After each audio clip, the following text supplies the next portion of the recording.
pemerintah Jepang akhirnya menggelar upacara pemakaman mantan Perdana Menteri Shinzo Abe. Acara tersebut digelar di Kuil Zojoji, Tokyo pada Selasa 12 Juli 2022.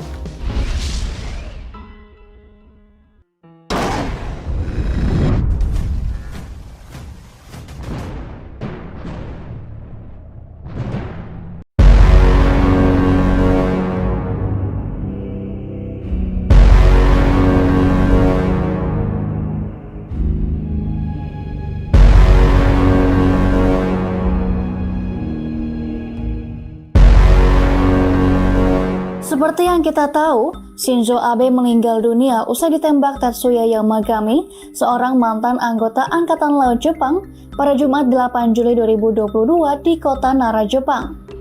Kini, kasus pembunuhan Abe pun berbuntut panjang lantaran Gereja Unifikasi Jepang terseret dalam kasus tersebut.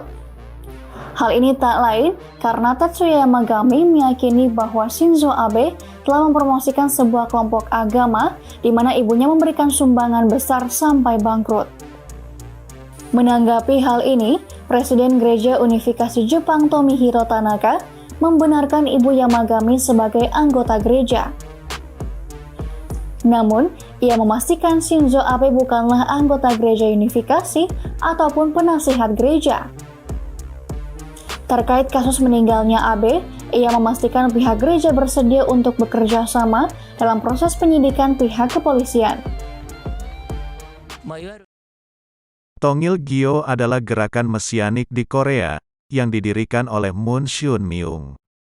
Tongil-gyo adalah bahasa Korea dari Gereja Unifikasi. Gerakan mesianik ini percaya bahwa pada hari terakhir, Tuhan dari Advent kedua akan datang untuk melengkapi misi Yesus yang belum tuntas. Kemudian, Tuhan dari Advent kedua itu akan mendirikan kerajaan surga di bumi ini. Moon dilahirkan di Korea Utara, pada tanggal 6 Januari tahun 1920. Menurut Moon, pada saat Paskah tahun 1936, Yesus menampakkan diri kepadanya. Yesus mengatakan kepada Moon, bahwa Moon terpilih untuk melengkapi tugas Yesus, yang belum selesai di dunia ini. Moon percaya bahwa Yesus Kristus gagal dalam menyelesaikan misinya. Moon mengakui bahwa dirinya mempunyai karunia penglihatan, dan spiritual sejak ia lahir. Ia mengaku, seringkali berhubungan dengan Buddha, Krishna dan Musa. Karena klaim teologisnya ini, pada tahun 1948, Moon diekskomunikasikan oleh Gereja Presbiterian di Korea. Pada tahun 1957, Moon menulis dan menerbitkan buku yang berjudul Woli Kaknon atau Penjelasan Prinsip Ilahi. Isi buku ini adalah penafsiran Moon terhadap Alkitab. Moon menjelaskan bahwa kematian Yesus hanya membawa keselamatan spiritual, dan tidak membawa keselamatan jasmani. Ia mengacu Wahyu 7, ayat 2, dan menyatakan bahwa dirinya adalah inkarnasi Allah dari Timur atau Korea. Moon menganggap seluruh dunia berada di dalam tangannya. Ia menganggap dirinya lebih besar dan lebih mulia dari Yesus.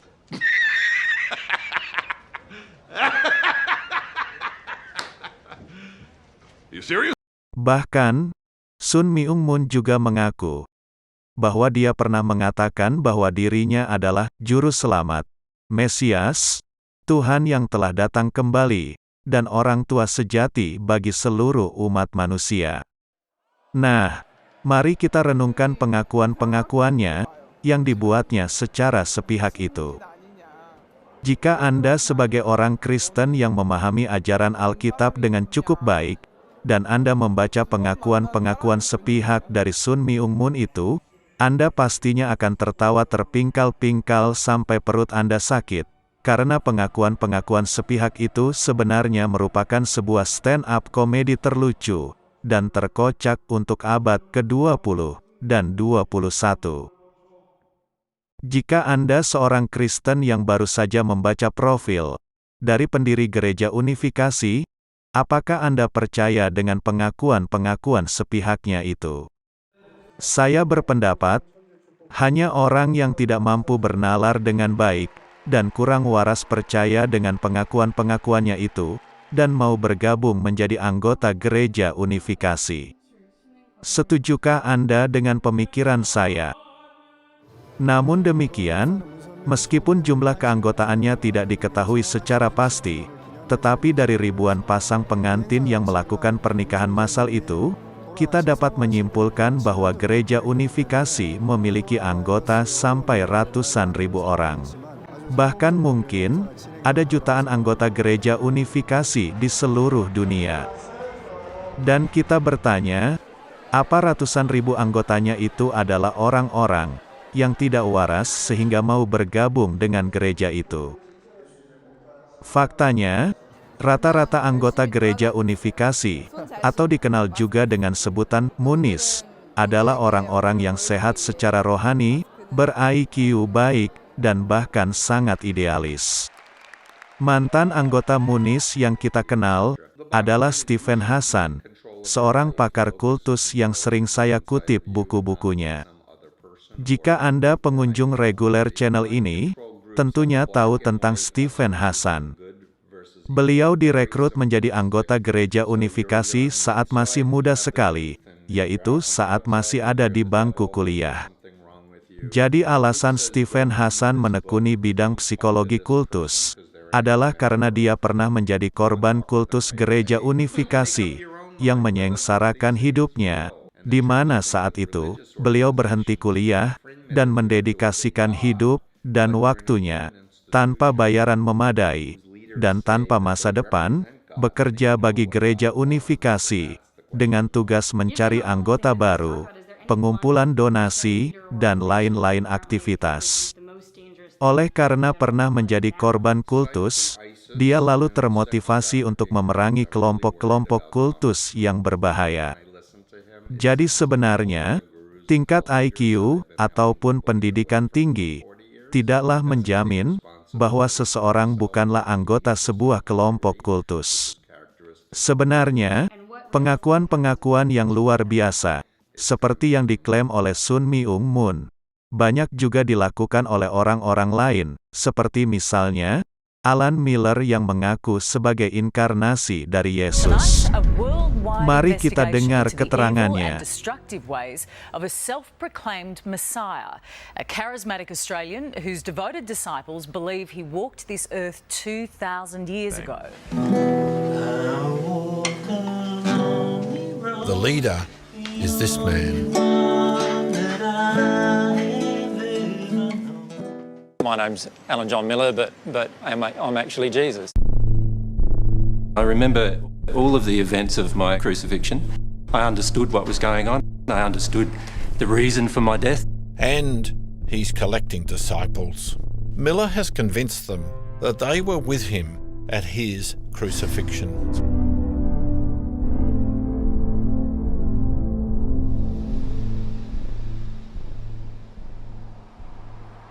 I'm on the way to Murgon in country Queensland to 2 days of teachings by Yeshua ben Joseph, or Jesus.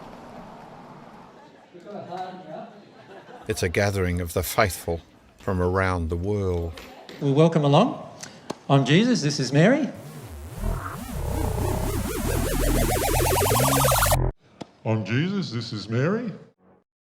Jika Anda bertanya kepada seorang Kristen yang taat, ataupun saksi-saksi Yehua, sebuah pertanyaan sederhana, percayakah Anda bahwa Alan Miller adalah reinkarnasi dari Yesus, dan istrinya reinkarnasi dari Maria Magdalena? Maka jawabannya pasti. No, God!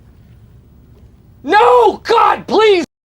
Tetapi sayangnya, ada ribuan orang yang mempercayainya, meskipun Alan Miller tidak bisa melakukan satu pun mukjizat seperti Kristus. Tetapi, mengapa ribuan pengikutnya bisa percaya, meskipun tidak masuk akal? Apakah ribuan pengikutnya itu adalah orang-orang yang tidak normal pola pikirnya, berpendidikan rendah, atau bahkan mengalami gangguan jiwa? Dan saya bisa meyakinkan Anda bahwa para pengikut Alan Miller adalah orang-orang biasa, orang normal, sama seperti Anda dan saya, dan sama sekali tidak mengalami gangguan jiwa. Lalu, apa yang terjadi terhadap pengikutnya? Mengapa bisa percaya? Sekarang saya ingin Anda menyaksikan sebuah cuplikan video dari sebuah gerakan yang menamakan dirinya Kristen. Pendiri agama itu tidak mengaku sedramatisir dan sebombastis Alan Miller. Meskipun demikian, pendiri agama ini mengaku mengalami pengalaman mistis supranaturalnya, telah bertemu dengan dua pribadi, yaitu Allah Bapa dan Yesus Kristus. Nah, saya tidak akan memberitahu Anda dari golongan mana Kristen ini. Tetapi saya ingin Anda bertanya kepada diri Anda, sebagai orang Kristen, dan saksi-saksi Yehova, apakah Anda percaya dengan kisah tersebut? It was on the morning of a beautiful, clear day early in the spring of 1820. After I had retired to the place where I had previously designed to go, having looked around me and finding myself alone, I kneeled down and began to offer up the desires of my heart to God. I had scarcely done so when immediately I was seized upon by some power which entirely overcame me and had such an astonishing influence over me as to bind my tongue so that I could not speak. And it seemed to me, for a time, as if I were doomed to sudden destruction. But exerting all my powers to call upon God to deliver me, and at that very moment, when I was ready to abandon myself to destruction, I saw a pillar of light exactly over my head above the brightness of the sun, which descended gradually until it fell upon me. When the light rested upon me, I saw two personages, whose brightness and glory defy all description, standing above me in the air. One of them spake unto me, calling me by name, and said, pointing to the other, "This is my beloved Son. Hear him." My object in going to inquire of the Lord was to know which of all the sects was right, that I might know which to join. I was answered that I must join none of them. And many other things did he say unto me. Saya ingin Anda bertanya kepada diri Anda, sebagai orang Kristen, dan saksi-saksi Yehova, apakah Anda percaya dengan kisah tersebut? Saya yakin Anda, dan saksi Yehova akan berkata, No, God! No, God, please! Nah, cuplikan video yang baru saja kita lihat itu adalah kisah pengalaman pribadi yang bersifat mistis dan supranatural dari pendiri gereja Mormon, yaitu Joseph Smith. Jumlah keanggotaan gereja Mormon kira-kira sebanyak 18 juta lebih orang.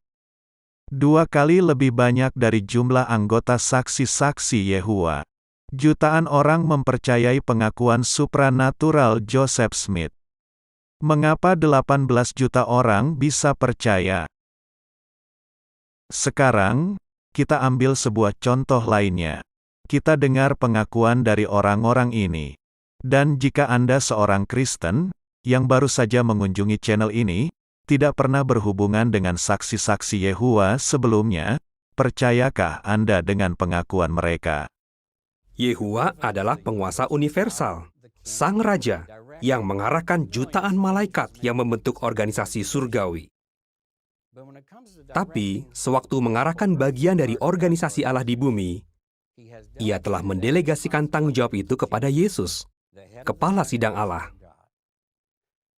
Pasal 2 buku di organisasi menjelaskan kedudukan Yesus menurut Alkitab. Lalu bagaimana Yesus mengarahkan organisasi yang di bumi? Matius 24 ayat 45 mengatakan bahwa Yesus telah melantik suatu budak yang setia dan bijaksana untuk menyediakan makanan pada waktu yang tepat. Dewasa ini, 7 pria terurap membentuk budak yang setia itu, dan secara kelompok, mereka dikenal sebagai badan pimpinan. Dan Yesus menggunakan Roh Kudus untuk mengarahkan pria-pria ini, seraya mereka mencari bimbingan dari Alkitab.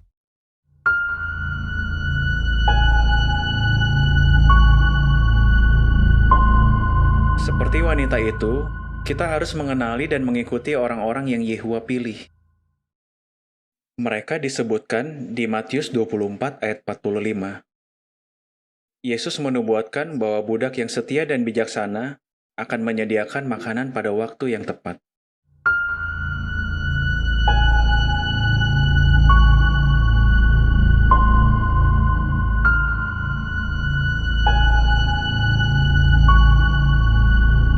Yehua dan Yesus sangat percaya kepada budak yang setia. Coba pikirkan janji Yehua kepada budak yang setia. Dia menjanjikan mereka tubuh yang tidak bisa musnah dan tidak bisa mati. Sebentar lagi, tepat sebelum Armageddon, anggota yang tersisa dari budak yang setia akan diangkat ke surga. Sejak tahun 1919, budak yang setia telah dipercayakan untuk mengurus beberapa hal milik Kristus. Menurut Matius 24 ayat 47, sewaktu kaum terurap diangkat ke surga, Yesus akan mempercayakan semua harta miliknya kepada mereka. Ini adalah kepercayaan yang sangat besar. Wahyu 4 ayat 4 menjelaskan bahwa kaum terurap yang dibangkitkan ini akan memerintah bersama Yesus. Wahyu 22 ayat 5 mengatakan bahwa mereka akan memerintah bukan hanya selama 1000 tahun, tapi selama-lamanya. Yesus benar-benar percaya kepada mereka.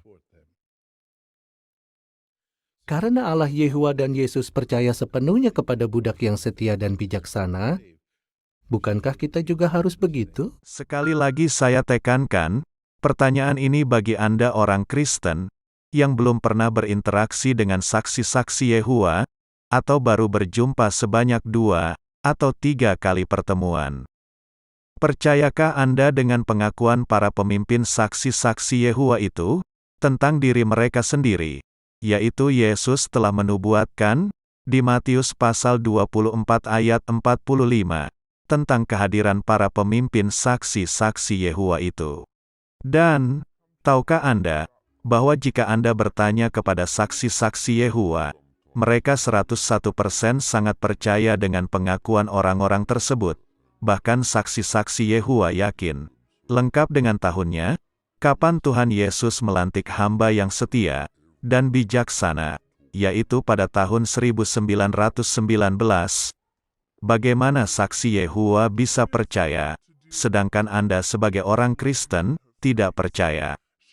Nah, di video nomor 159 membahas detail alasan mengapa saksi Yehua bisa percaya bahwa pemimpin mereka telah dilantik oleh Yesus tahun 1919, dan ratusan ribu orang percaya bahwa Sun Myung Moon adalah inkarnasi Allah dari timur, dan lain-lain klaim pengalaman mistis supranatural yang dibuat oleh pemimpin gereja Mormon. Jadi, apakah hubungan gereja unifikasi dengan organisasi Menara Pengawal, di mana jutaan saksi-saksi Yehua tergabung menjadi anggotanya? Jawabannya mudah, yaitu para pemimpin agama yang mengaku Kristen itu adalah para pemimpin kultus yang menggunakan teknik-teknik brainwashing untuk memanipulasi dan mengeksploitasi jutaan pengikutnya.